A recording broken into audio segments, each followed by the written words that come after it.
বাংলাদেশ আগামী ২ বছরের জন্য বিমস্টেকের চেয়ারম্যানের দায়িত্ব গ্রহণ করেছে।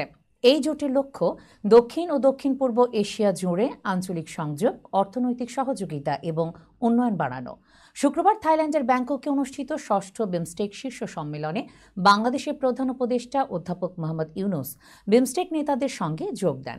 সম্মেলনে সদস্য রাষ্ট্রগুলোর নেতারা সর্বসম্মতিক্রমে ব্যাংকক ঘোষণাপত্র এবং বিমস্টেক ব্যাংকক ভিশন গ্রহণ করেছেন।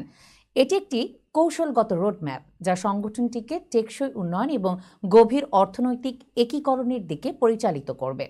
পররাষ্ট্র মন্ত্রণালয়ের এক বিজ্ঞপ্তিতে জানানো হয়েছে, প্রধান উপদেষ্টা তার বক্তব্যে বিমস্টেকের জন্য বাংলাদেশের দৃষ্টিভঙ্গি এবং অগ্রাধিকারগুলো তুলে ধরেন। তিনি বাংলাদেশ সরকারের প্রতিশ্রুতি পুনর্ব্যক্ত করে বলেন, দেশের সব নাগরিকের সাংবিধানিক অধিকার সমুন্নত রাখা হবে। ডক্টর ইউনূস বিমস্টেক মুক্ত বাজার চুক্তি বাস্তবায়নের জরুরি প্রয়োজনীয়তার উপর জোর দেন এবং পরিবহন সংযোগ সম্পর্কিত মাস্টার প্ল্যান বাস্তবায়নের গুরুত্ব তুলে ধরেন। এছাড়া মিয়ানমারের রাখাইনে স্থিতিশীলতা প্রতিষ্ঠায় বিমস্টেককে আরও সক্রিয় ভূমিকা নেওয়ার আহ্বান জানান, যাতে জোরপূর্বক বাস্তুচ্যুত রোহিঙ্গাদের প্রত্যাবর্তনের জন্য অনুকূল পরিবেশ তৈরি হয়। থাইল্যান্ডের প্রধানমন্ত্রীর কাছ থেকে সভাপতিত্ব গ্রহণের পর ডক্টর ইউনূস একটি অন্তর্ভুক্তিমূলক ও কর্মমুখী বিমস্টেক গঠনের প্রত্যয় ব্যক্ত করেন। এর আগে সকালে তিনি থাই বিশিষ্ট ব্যক্তিদের সঙ্গে প্রাতরাশের বৈঠক করেন।